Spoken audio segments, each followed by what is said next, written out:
From a combat perspective, I always, and I still feel like the meat and potatoes of any God of War game is combat.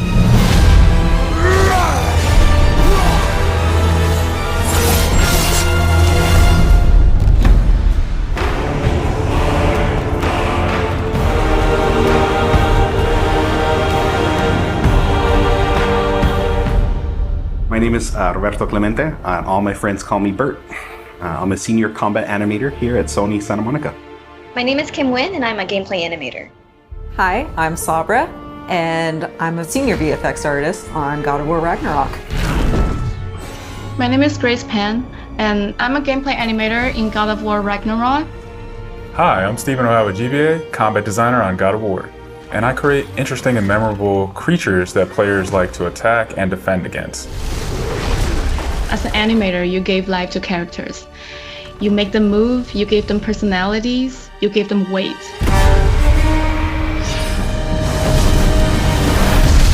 My role as a VFX artist is to put the power behind a move. You are in control of fire and earth and water and wind. Whether you are throwing your axe or on the receiving end of an enemy's spell, VFX is what really gives the movement and the danger to every move that a character or enemy makes. I work really closely with the design team and the tech art team on this project specifically. We actually work a lot with camera, along with the guidance of our great camera team, so I find myself doing fight choreography sometimes. One of the most challenging parts about being a combat designer isn't the technical implementation of creating a creature, but it's really navigating that line between frustrating and engaging. We want to make something that makes players lean forward and focus and really try hard against that enemy and feel good about overcoming that, but we don't want to make them feel defeated if they can't figure something out. And then it feels rewarding when you win, not because it was impossible, but because it was fun and engaging. After the last game, we've heard the community cry out for more mini-bosses, bigger creatures, and enemy variety, and this time we really leaned into that. So in God of War Ragnarok, you're going to be traveling to all 9 realms, and each realm is going to have like its own theme of enemies that are very unique to that space. For example, in Alfheim, we're familiar with the Dark Elves, but this time around we're going to be fighting Light Elves, such as the Light Elf Warrior. One of the key learnings from the last God of War game is we don't have to think about the camera and how close combat is going to feel. We already have that knowledge, so we can build upon the close camera that we have, and we can iterate on enemies, creating more interesting scenarios. In the last game, Atreus was just starting to fight alongside Kratos, and he was learning from the master tactician. So in this game, he's trying to prove himself a little bit more, and we built upon those mechanics with him.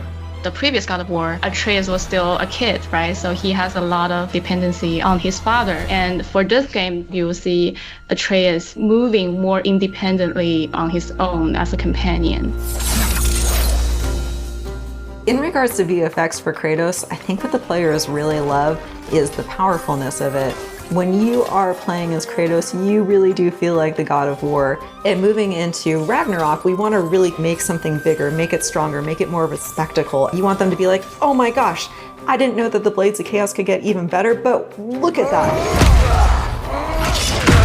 So as Kratos gets more powerful, he's going to have access to newer combos and newer abilities that will increase the combat depth of each weapon. For the Blades, one of the moves that I've really enjoyed from previous God of Wars is the combat grapple, and we're going to be bringing that with a new twist.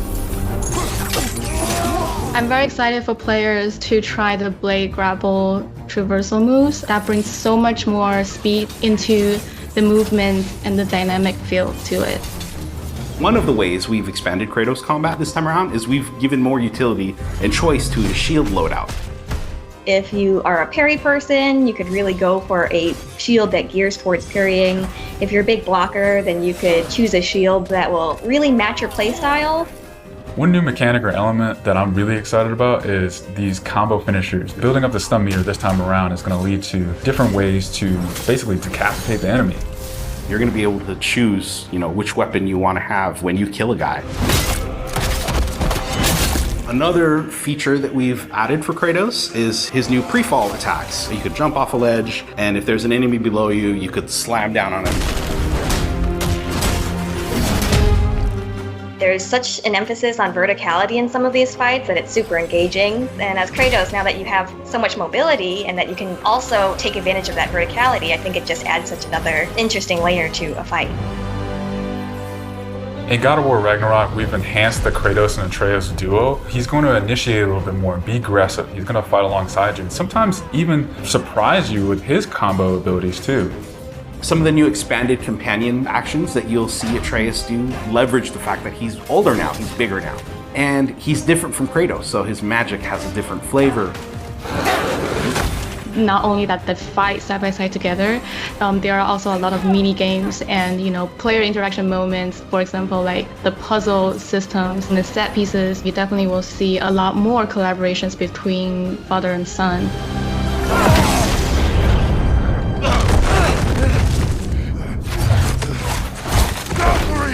Odin must have sent them! There's so much that goes into building a big set piece. You basically iterate and iterate and iterate, and it takes testing and just seeing what works to really figure out the personality of something. Basically, every department gives it their all to make things really spectacular. There were a lot of different times that I would look back at God of War games just through the ages before 2018. There were so many amazing, huge boss fights and set pieces that it was a huge inspiration for me on my time on this project. For the old father!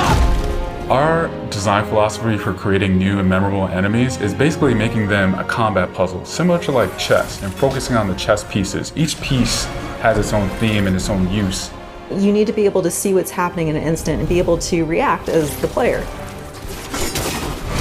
There's a couple of different ways that we go into making an attack very readable for the player. Sometimes we add a signature audio cue, or we'll add the different rings, such as what we did in the last game, that lets you know that this attack is unblockable, you need to dodge it.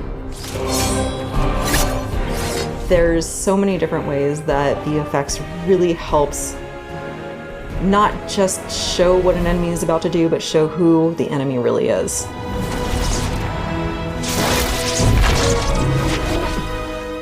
Everything you design has to be surrounding the essence of the character and a story. It's what makes it believable and memorable in the first place. I think what I'm most excited about is for players to experience the diversity of enemies that this game has to offer. You will be fighting everything from small little creatures to things that will take up the entire screen.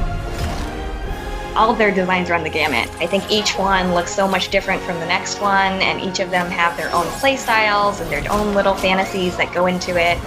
And so I think if you are really into Norse mythology, you'll be very interested to see how Sony Santa Monica has taken some of these creatures and interpreted them for God of War. Everything that goes into the game, there's emotion behind it and intent behind it, and by the time it gets to you, everything that you've seen that you're going to play and experience has been sweated over, bled over, tested, and is fun to play.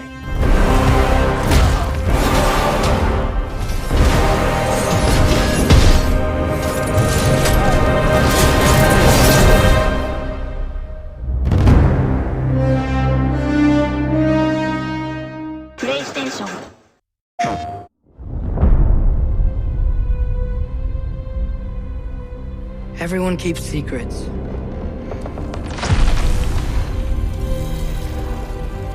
Sometimes it's the only way to protect the ones we love.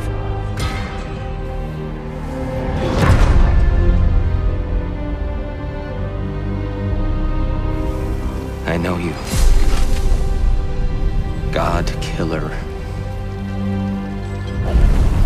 What is it you want from me? Is it a god of war you came to find? You don't really want war, do you, Kratos? All that blood on your hands, on your son's hands. What is it you will not tell me? I can't talk about it, but I just need you to trust me. We follow your every whim. But you don't believe in any of it. And still I follow. Because all that matters is that you are safe. But that's not all that matters. Who's keeping you safe? I do not need you to protect me. You sure about that? pretender god! For the old father! Death can have me when it earns me.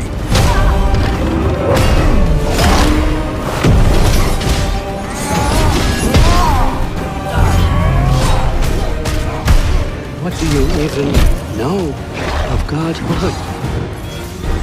In your lifetimes, has anyone ever worshipped you? Ever prayed to you? Can you even imagine that kind of love? No! You don't care about anything beyond yourself. Beyond the monster who kills without cause.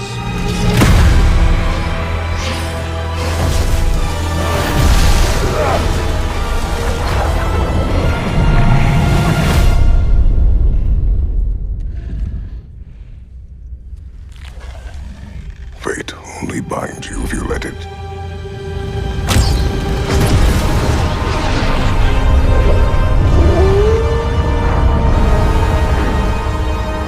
Do what is necessary. Not because it is written.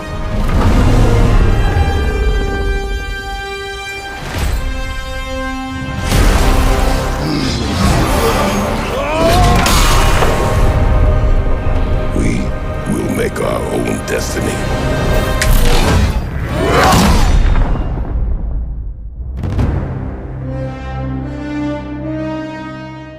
PlayStation. Kidding me.